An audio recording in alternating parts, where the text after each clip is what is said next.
So I'm going to tackle a sunset sky now.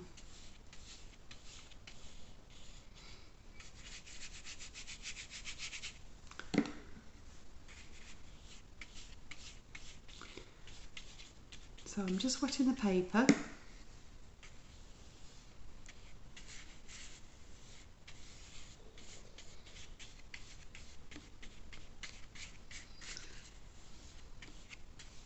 I might put a bit of sea in there at the bottom as well. Nice clean brush.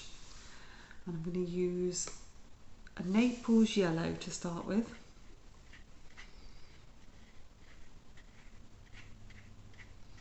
And just sweep that along. So if you wanted a more vibrant sunset sky, then you could use a very warm yellow. So depending on what make of paint you're using, a cadmium can work. It's quite a warm yellow, but it can be opaque, and that can be a little bit dulling. So you want something that's really transparent. Gamboge is usually a pretty good one. You can sometimes get away with an Indian yellow as well.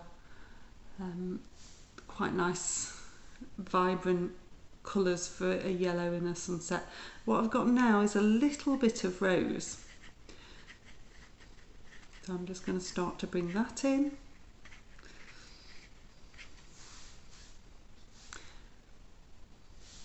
These colours I'm using neat from the palette, but I'm putting lots of water on my brush as I'm bringing it in. I'm dabbing, I'm loading the brush with water, dabbing into a small amount of colour, and then I'm spreading it round.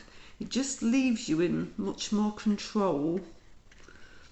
And I just want you to make sure that you spread that through nicely. So this next one is blue. So this is cobalt blue.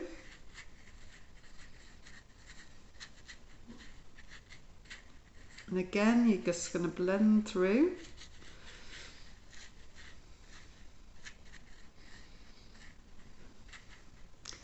The paper's nice and wet, so you should have plenty of time.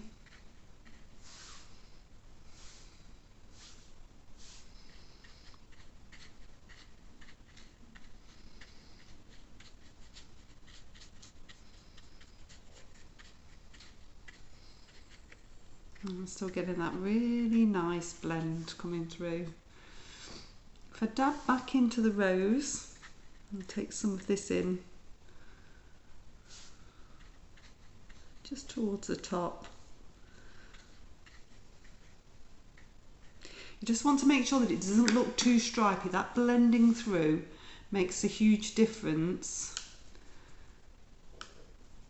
from it looking just like stripes.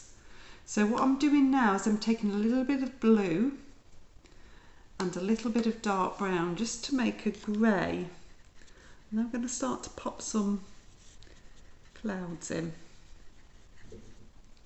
So if you do a circular motion, you get a really nice effect of a cloud. So circular motion.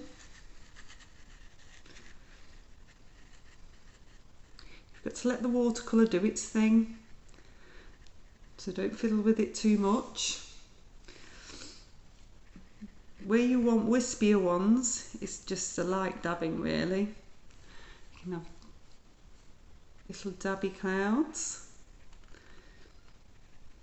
If you're worried about the paint spreading too far, you can dab your brush off a little bit onto some kitchen towel or tissue before you come in to make your marks of clouds.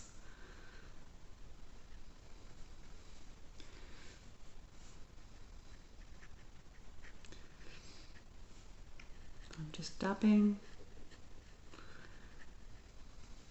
get a really nice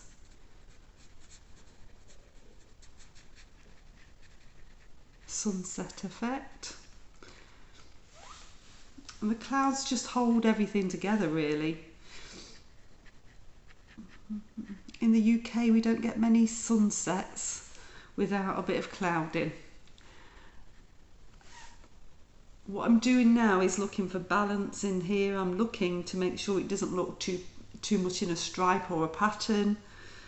I want it to look nice and natural.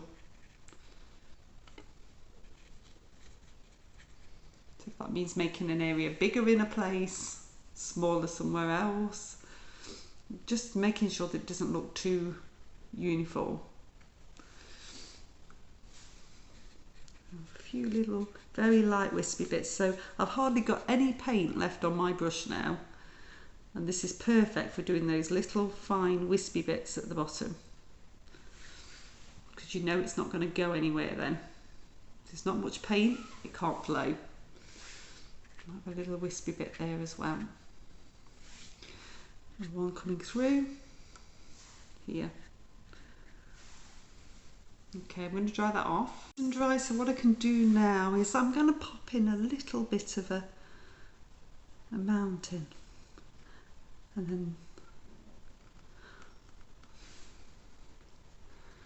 a mountain, it can be a cliff on the coast. I've popped a little bit of water on, and I'm just going to come in with a little bit of that grey that I made to put into the sky. I'm going to touch into a little bit of blue as well.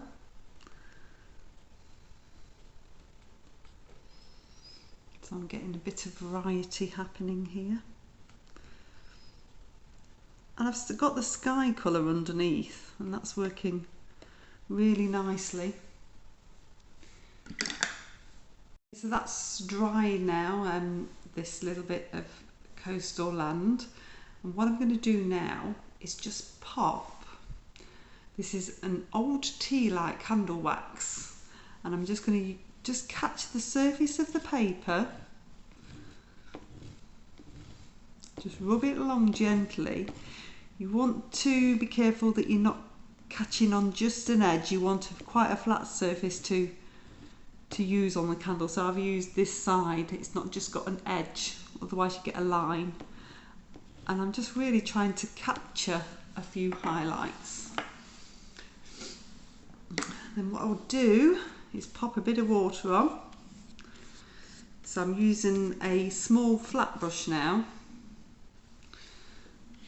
I'm going to come in with some of the blue, and you can see already those little highlights, and it's just the wax resisting the paint on the paper. It's a nice easy way to get that lovely highlight on the water.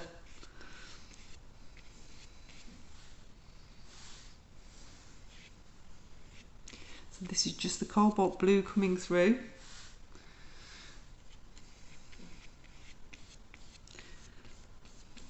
If you do go heavy with the wax, then you won't be able to get any paint onto the paper. So you've got to, it's a bit of trial and error. As with most things random, it's lovely when it works. This is just going to bring that blue up to this land.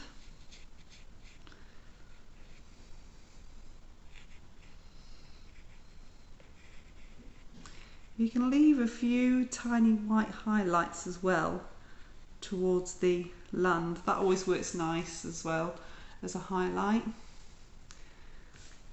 Then I'm just going to pick up some of that grey that we've used on that land, which was the blue and brown mixed.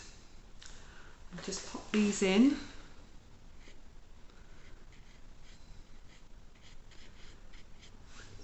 Some horizontal shadow and ripples, and with a really steady hand you can get a really nice straight line towards that top edge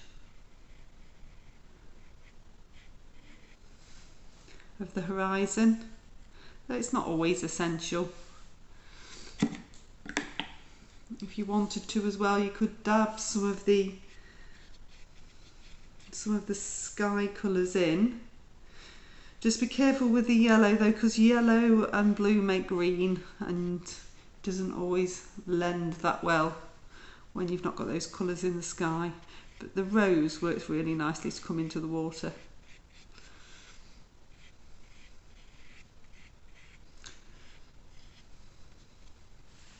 Okay.